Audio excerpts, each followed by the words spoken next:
¿Qué pasa, compañeros? Venga, tíos, ahí a seguir metiendo caña en estos vídeos que, como ya os he dicho, me sirven de blog de notas.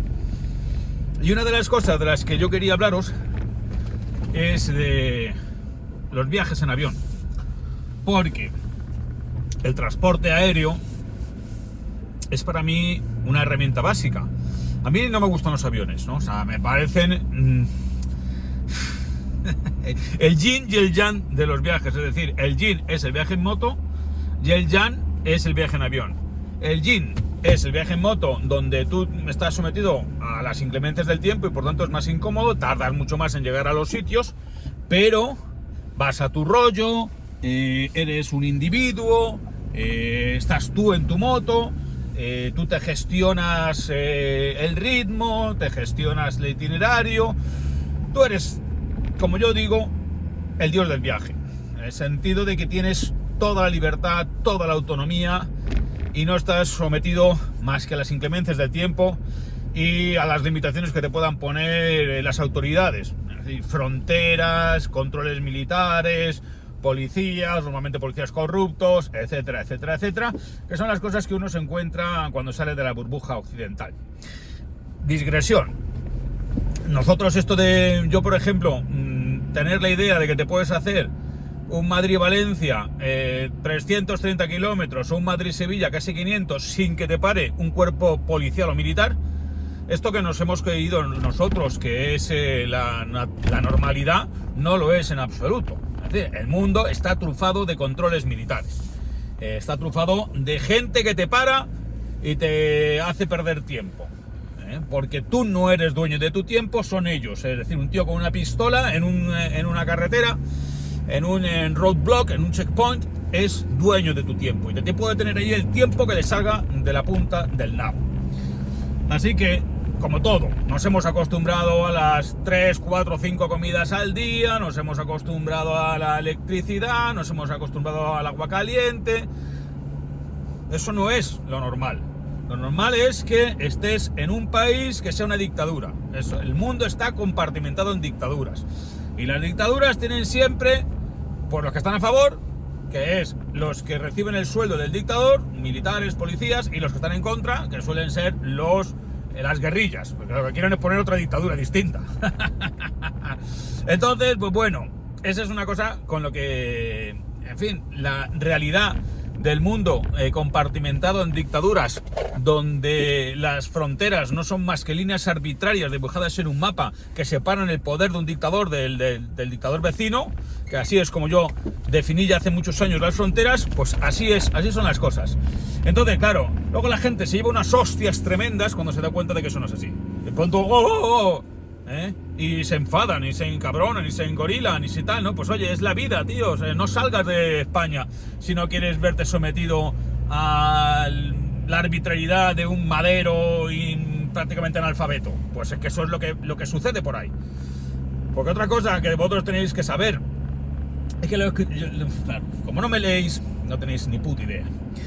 Pero otra de las cosas que suceden en África, que lo he contado tanto en Un Millón de Piedras como en La Vuelta al Mundo en Moto.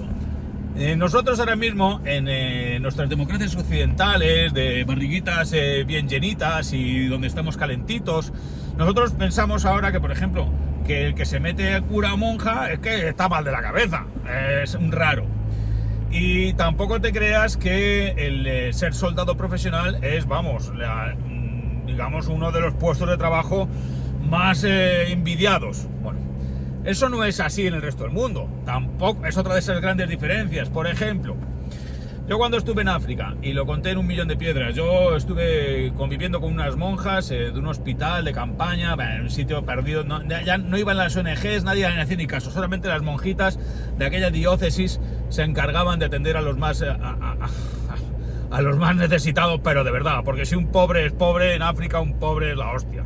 O sea, un pobre en África, es decir, porque en África no son pobres, en África son normales, pero hay pobres y luego hay lisiados. Yo lo más miserable que he visto nunca ha sido un ciego en África, porque allí no hay la ONCE. La ONCE, por cierto, se la inventó Franco. La ONCE, la Organización Nacional de Ciegos, se la inventó Franco para ayudar y les dio un sorteo porque es que salieron de la guerra civil un montón de lisiados. Sin embargo, en otros países no existe eso y por lo tanto no hay nadie que se encargue de los ciegos. Y, en fin, eso sí que es ser miserable. Es decir, no poder valerte, como no tengas a alguien que te auxilie, ¿no? Bueno, el lazarillo. Bueno, pues en África yo le preguntaba a aquellas monjitas y entonces a mí me hacía gracia porque me decían, bueno, y en España hay muchas monjas. Y yo decía, no, en España nadie quiere ser monja. En España las mujeres no quieren ser monjas. O sea, aquí tenemos que traer las monjas de fuera, las traemos de India, porque hay, no sé, si no lo sabéis, deberíais saberlo. Hay católicos en la India, en la zona de Goa, en lo que fue colonia portuguesa, porque los portugueses llevaron el catolicismo a la India. Entonces hay una zona pequeñita, en el estado de Goa, donde, a pesar de que han intentado meter ahí a machamartillo el hinduismo, pues todavía quedan católicos y con mucha fe. Entonces esos son los que exportan monjas. Entonces me decía aquella monja, joder, es que aquí en África, bueno, en Kenia, que era en Kenia, es difícil ser monja. Claro, es que ser monja allí es como ser funcionaria. Es decir, tienes un sueldo, tienes un trabajo, puedes estudiar, y encima la gran ventaja es que te libras de la dictadura de tu padre, de tu hermano y de tu marido, y después de tus hijos. Es decir, si te haces monja, entras en una orden religiosa, pues ya entonces la iglesia se encarga de tu manutención. Cobras poco, pero comparado con lo que se cobra en África, es un chollazo. Y sobre todo te libras de las palizas, las violaciones, porque la mayor parte de las violaciones y la violencia se produce siempre en el seno familiar. La familia es la mayor fuente de criminalidad del mundo. Entonces, nuevamente, cuando hay abusos sexuales a niñas, siempre es un familiar. Un tío, un primo, en fin. Cuando no el padre, que eso ya es... pero eso ya... es más grave todavía, ¿no? Hay mucho tarao. Pero bueno, entonces cuando las monjas, las africanas se meten a monjas, pues entonces, joder, pues ganan un estatus inmediatamente. Pues los militares lo mismo. Es decir, ser policía y ser militar en África, por ejemplo, es un chollo. No solamente porque tengas un currito garantizado, es decir, aunque te paguen una puta miseria, tienes el momio garantizado, sino que además en tu comunidad, coño, pues vas ahí con uniforme, molas, ¿no? Y encima, cuando te destinan a un poblado, pues ahí ya tienes patente de corso para el sobresueldo. El sobresueldo es el peaje que se cobra en las carreteras. Entonces eso es una cosa muy curiosa. También, como no lo habéis leído La Vuelta al Mundo en Moto, pues no sabéis lo que me pasó. Pero yo recorrí África en moto, pero también tuve averías y tuve que subir la moto a un camión y trasladarla de un sitio a otro sitio. Fue una aventura de la hostia. Yo pensé que allí moría, pero bueno, porque eso sí que es viajar de verdad, porque en moto no te enteras, pero de repente cuando tienes que subir la moto a un camión africano y viajar con los africanos, hostia, porque además los africanos, yo por ejemplo de noche no puedo viajar. O sea, yo de noche no se me ocurre viajar por África, a no ser que me vea en una situación realmente comprometida, como por ejemplo también está contando en Un Millón de Piedras, cuando me cuento la anécdota de Milagro en el Okavango, que se me hizo de noche allí en Botswana, hostia, y no tenía dónde dormir, y me había cruzado con un elefante, y digo, coño, yo aquí no acampo ni de coña, porque me puede pisar un elefante. Y entonces, pues bueno, pero eso, al que lo quiera leer, que lo lea. Es flipante ese capítulo, Milagro en el Okavango, y si lo habéis leído, releedlo porque es alucinante. Bueno, pues una de las cosas que yo me di cuenta es que en África no se puede viajar de noche. Pero sin embargo yo me vi obligado a viajar de noche en dos ocasiones. Una fue durante el viaje de Un Millón de Piedras, cuando se me estropeó la moto en Zambia, y entonces tuve que subirla a una pick-up para llevarla hasta Lusaka, y me hice 700 kilómetros en aquella pick-up de noche. Y aquello, yo flipé en colores con lo que vi. Y eso que la carretera estaba asfaltada. Pero era flipante, porque claro, si durante el día tú ves un montón de gente, porque era una de las diferencias que hay entre los países pobres y los países ricos, es la cantidad de gente que camina por la carretera.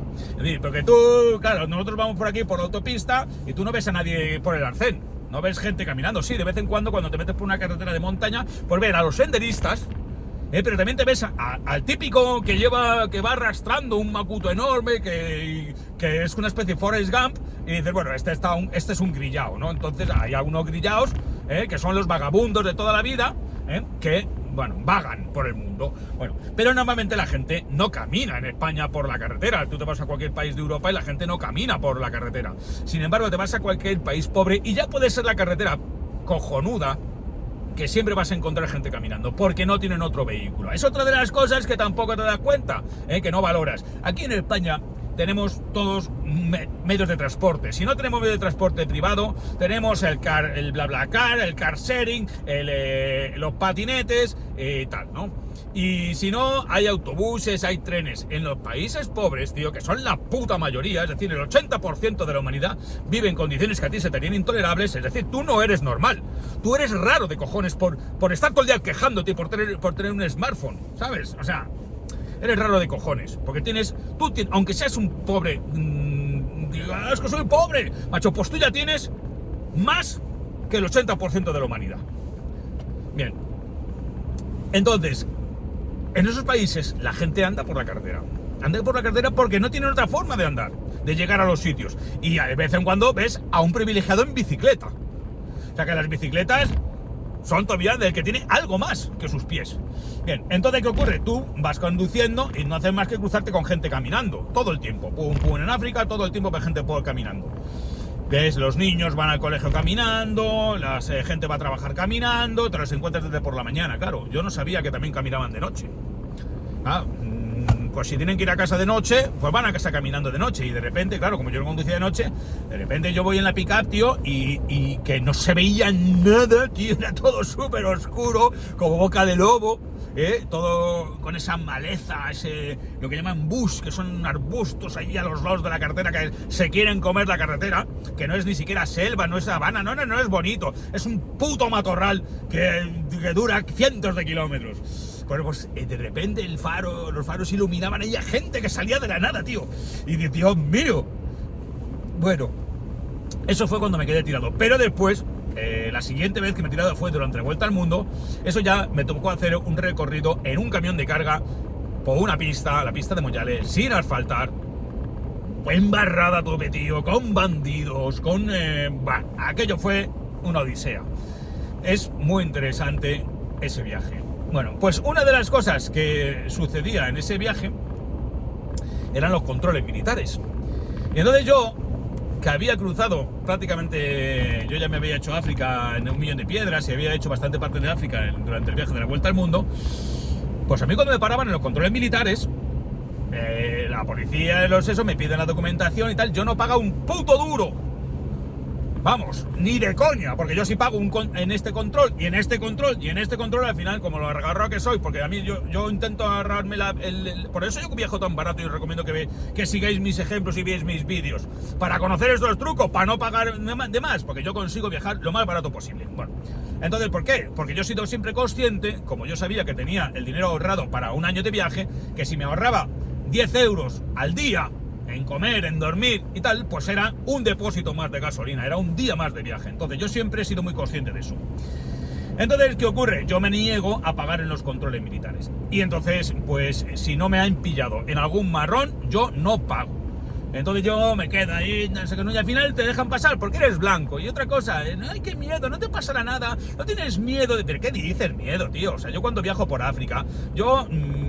estoy como en un parque de atracciones, puedo hacer lo que me salga siempre que no me encuentre, por ejemplo, con la guerrilla islamista de Al-Shabaab, de los somalíes que estaban en Kenia. ¿Por qué? Porque para ellos un blanco es un trofeo, pero sin embargo para el militar keniata, él no quiere meterse en un lío con un blanco, porque sabe que va a pasar, que le van a llamar la atención. Es decir, si a un blanco le pasa cualquier cosa a manos de las autoridades keniatas, bueno, es noticia de primera plana, o sea, en todo el mundo, y por tanto el militar eso lo sabe, con lo cual yo, la piel blanca te protege, mientras que no les protege a ellos.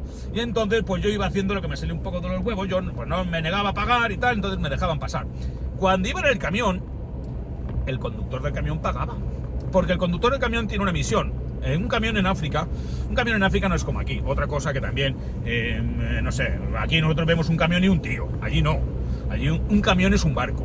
Un barco que pertenece a un armador. Entonces el armador fleta el camión y lo pone con una carga. Y encomienda una tripulación, que son al menos 4 o 5 tíos, encomienda una tripulación que esa carga llegue como sea a su destino. Y ya puede pasar controles militares, puede haber inundaciones, puede haber barros, puede haber bandidos, que el camión tiene que llegar. Y la tripulación tiene que encargarse de que el camión llegue. Y hacen lo que tengan que hacer. Entonces, el tío que conduce el camión, lo que no quiere es ponerse allí a discutir con el soldado que está en el checkpoint. Entonces le paga su mordida. Entonces es un coste más que se incorpora al precio de la carga. Y el policía lo sabe. Y entonces el policía, o el militar africano, esquilma, roba, extorsiona a su propia gente. A mí no, a su propia gente. Y esto es una constante también. O sea, esto de viajar yo todo el rato que llevo aquí hablando y no me ha parado nadie. Allí no. Allí, bueno, y para empezar, en las carreteras principales siempre hay controles, porque si no los hubiera estarían los malos. Siempre hay controles. Y a la entrada y a la salida de las ciudades siempre hay controles. Tú vas a entrar en una ciudad, en cualquier ciudad grande, y va a pararte a alguien para ver quién coño eres. Entonces eso es otra cosa que también que sabes, ¿no? O sea, tú estás en Rusia, tú vas a llegar a cualquier ciudad, ¡pum! La policía, y ya te ven la moto y dicen, hostia, este es raro. Tú, para allá. Y entonces, pues así funciona el mundo, tíos. Pero bueno, entonces esto es la realidad de viajar en moto. Yo lo prefiero 1000 veces que viajar en avión. ¿Por qué? Porque a mí eso me divierte. En fin, al final cuando te para muchas veces la policía, pues es un coñazo, pero no deja de ser la aventura, tú lo miras desde fuera, porque es otra de las cosas que es fundamental, cuando tú vives estos viajes. Hay gente que no sirve para estos viajes. ¿Por qué? Porque se lo toman a pecho, porque piensan en las incomodidades, porque piensan que están en España y que por qué el policía y por qué el oficinista y por qué por qué no está el de la aduana y por qué, y como me decían a mí, yo cuando por ejemplo quería salir de India y quería entrar en Nepal, ¿y dónde está el tío de aduanas? Está having lunch, está tomando el lunch. Pues está tomando el lunch es más importante que hacer su trabajo, cojones. Bueno, pues eso es así. Entonces me pasó en la primera frontera que me pusieron, que también la conté en 1.000.000 de piedras, es que es un libro cojonudo. Yo empiezo a viajar por África, era mi primera vez en África, yo compro la moto en Nairobi y entonces pues me voy hacia el sur de Kenia y entonces salgo de Kenia y cuando salgo de la parte keniata, pues entonces declaro la importación de la moto, se quedan con mi documentación, porque la moto no estaba a mi nombre, la moto era keniata, y a partir de ese momento empiezo a cruzar África sin documentación de la moto. Y sello mi pasaporte. Pero yo, como no tenía ni puta idea, todavía no había viajado nunca por África, pues entonces yo entro en Tanzania con el sello del pasaporte. Pero pues yo qué sé, yo veo ahí que la carretera, pues yo me tiro para adentro, y entonces no declaro la importación temporal de la moto en Tanzania. Entonces entro en Tanzania de forma ilegal con la moto. El problema se da cuando intento salir de Tanzania. Entonces ahí se monta un cipote en la frontera. Eso está muy bien contado, porque me pasaron muchas cosas en el capítulo correspondiente. Cuando deciste que el título del capítulo se llama El baile de la enana, eso fue flipante. Bueno, entonces yo intento salir de Tanzania y no puedo salir de Tanzania, no me dejan salir. Y entonces yo veo que el tiempo va pasando, estoy en aquella frontera y no entiendo nada, y todo, y un barullo que te cagas, y los buscavidas, no sé qué, no sé cuánto, rodeándome. Y entonces yo en ese momento tuve una iluminación de cómo iban a ser, y entendí cómo tenían que ser mis viajes en el futuro, porque yo me había ido a África a escribir un libro. Yo me había ido a África a ponerme en una situación incómoda, porque quería que me pasaran cosas, quería vivir una aventura. Pues entonces dije, aquí tienes tu aventura, tío. Y dice, tú lo que tienes que hacer es observar esta situación que está pasando a tu alrededor, en la cual no entiendes nada, es tu primera frontera, estás asustado, no sabes si vas a poder salir del país con la moto, no sabes qué va a pasar, no puedes seguir viaje, no parece que has cometido un crimen, un delito, no se sabe qué está pasando. Y entonces dice, lo que tienes que hacer es mirar esto desde fuera, tío. Lo que tienes que hacer es mirarte a ti mismo desde fuera con los ojos del escritor. Y entonces yo salí de mí, me miré desde fuera y me empecé a descojonar. O sea, me di cuenta de lo absurdo de la situación, de aquel oficinista que había salido del registro de la propiedad y se había ido a cruzar África en moto sin tener ni puta idea de que se encontraba ahora mismo detenido en una frontera. Y la situación se convirtió en hilarante, se convirtió en divertida. Es decir, de ser angustiosa, me lo empecé a pasar bien. ¿Por qué? Porque me hizo gracia la situación. Entonces empecé a describirlo en mi cuaderno y me salió un capítulo cojonudo. Me salió un capítulo cojonudo porque está contado con humor. Es decir, no está contado con tremendismo, el tremendismo de las miniaturas, ahora que sois bobos, joder, os tragáis toda esa puta mierda de ¡ay, terror en la frontera! ¡Oh, los policías malos! No, ¿qué cojones? Los policías no eran malos, eran simplemente... no sabían que estaba... tampoco sabían cómo resolver mi problema. Y la verdad es que trataron de ayudarme, pero claro, no me podían dejar pasar. Y entonces, pero mi miedo, mi angustia, mi incertidumbre, mi desazón era divertida. Y entonces, contemplado con distancia, se convirtió en un material cojonudo para un relato humorístico. Por eso mi libro es tan bueno. Como siempre, o sea, el que se lo ha leído lo sabe, y el que no se lo ha leído no tiene ni puta idea. Porque como muchas veces, no soy de leer, sois de... el que no lee es que yo no sé qué cojones hace viendo estos vídeos. Entonces, a partir de ese momento, mi prisma cambió, y eso estamos hablando ya de 2008. Es decir, yo desde entonces, y fíjate si ha llovido, casi 20 años, yo desde entonces viajo de otra forma y cuento los viajes de otra forma, y por eso me he ido a mí de puta madre, porque he sabido contarlo con otro prisma.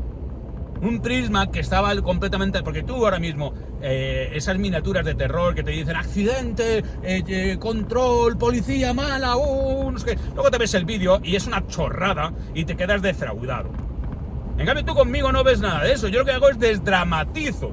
Me río del aventurero y de sus miedos, de sus prisas, de sus incertidumbres. Me río de mí mismo y cuento cómo es la realidad de las cosas. Y lo hago de un modo que te permite ponerte en situación, ponerte ahí. Y claro, esa es la gran diferencia. Y a mí me divierte mucho más hacerlo así. Hace que yo, ante las dificultades, me crezca, me divierta.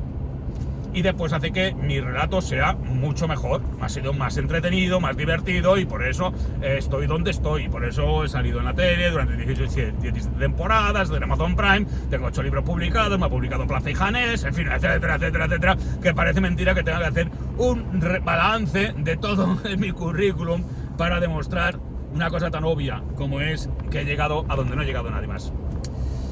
Con el viaje en moto, contando historias de viajes en moto. Bueno, y a todo esto, ¿qué venía con lo de los aviones? Bueno, pues venía con lo de los aviones porque para mí el viaje en moto, que es todo esto, es esta gran aventura, se contrapone con el viaje en avión. El viaje en avión es lo contrario absolutamente. Vas rápido, pero Dios mío, no eres nadie. En moto eres el dios del viaje, en el avión eres un puto bulto. Es decir, aunque vayas en primera clase, eres un puto bulto. Lo que tienes que hacer es seguir las instrucciones y molestar poco, ocupar poco, como por ejemplo cuando te metes en el avión y tardas más de la cuenta en colocar tu equipaje, ya te están empujando, ya te están diciendo que te quites, no puedes obstaculizar, lo único que puedes hacer es ser un engranaje de la maquinaria. Es decir, eres masa, transportado como masa y para servir a la masa. Entonces, como masa no puedes ser rugoso, no te puedes encallar, no puedes tropezarte, tienes que ser, pues eso, como un engranaje más, es decir, que vaya fluido, pero el cual importas nada, solamente importas como engranaje, eres un bulto para ser transportado. Es decir, quien viaja en avión no viaja, es transportado como una maleta. Entonces, claro, la impersonalidad, la incomodidad, el desdén el desprecio con el que se trata al pasajero cuando sufre retrasos, cuando sufre, pues eso, sobre todo los retrasos, cancelaciones, overbooking. Nada, tío, importas un carajo, no importas nada y no dependes de ti mismo, solamente dependes de tienes que ser capaz de transportarte. Pero si tú dijeras, necesito asistencia especial y te llevaran en una silla de ruedas, sería lo mismo. Es decir, no hay ningún mérito en viajar y solamente hay incomodidad. Pero, a pesar de que yo odio viajar en avión, no me queda más huevos que compatibilizarlo con mis viajes en moto, porque es el único mecanismo que he encontrado para poder mantener la actividad viajera, la actividad de los grandes viajes en moto, con las responsabilidades familiares y laborales. Es decir, yo consigo optimizar mis expediciones porque las combino moto con avión. Yo aparco, ahora mismo la gorda está aparcada en Armenia. Ya tengo mi billete para volver por la moto y hacerme una expedición que todavía no voy a decir dónde, ni cómo, ni cuándo, pero va a ser la hostia si lo hago. Yo siempre hablo en condicional porque, inshallah, siempre estamos en manos de Dios. Entonces, ¿qué ocurre? Que tengo una moto en Estocolmo. Voy a dejar las motos también en Italia. Entonces, ¿qué hago? Yo me distribuyo motos para ir, como ahora el tema de los Alpes. Entonces yo ahora de repente tengo las motos en los Alpes. Ofrezco las motos por 75 euros al día el alquiler. El apartamento por 50 pavos al día el alquiler. Pero el apartamento es para 4 personas. Si van 4 amigos son, ya ves, 12,15 por noche. 12 euros el quedarse y a dormir en los Alpes, ¿no? Entonces, ¿por qué? Porque yo he encontrado, y luego el avión, o sea, el otro día he estado mirando ahora los precios, para irte en junio, en junio te cuesta el avión 100 pavos, ida y vuelta, desde Barcelona. O sea, son unos precios, claro, el avión ofrece estas posibilidades que si encuentras las rutas adecuadas es muy barato. Y entonces, claro, muchísimo más barato que ir, porque yo, por ejemplo, si me tuviera que ir para hacer la siguiente etapa, de Armenia a donde me voy a ir, si me tuviera que ir en moto desde España, pues tardaría un mes. O sea, ¿cuánto te gastas en un mes? ¿Cuánto tiempo gastas un mes de vida? Ese viaje ya lo he hecho. Entonces, dejando la moto en Armenia, ya no tengo que repetir el mismo viaje.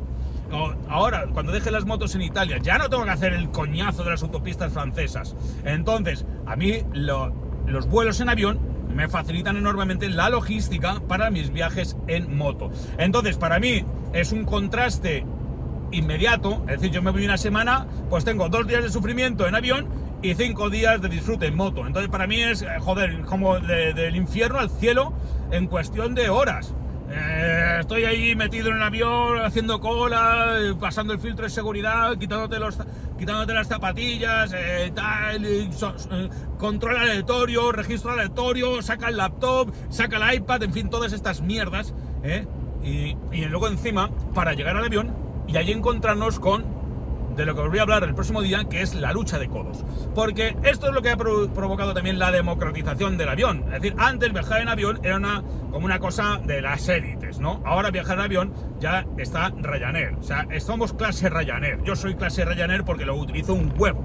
Ryanair funciona para mí de puta madre porque es lo más barato. Yo no me quejo porque Ryanair me cobre por el equipaje de mano, no me quejo por, en fin, las incomodidades de Ryanair. No, es que estoy pagando 26 euros por un billete. No, ¿por qué me voy a quejar? No, yo sé lo que estoy pagando un autobús con alas. Entonces yo estoy encantado de subirme a ese autobús, pero he desarrollado también unas técnicas que me permiten viajar con mucho confort en Ryanair. Pero eso implica la competencia por el reposabrazos. Es lo que yo llamo la lucha de codos. Y la lucha de codos es también una lucha social.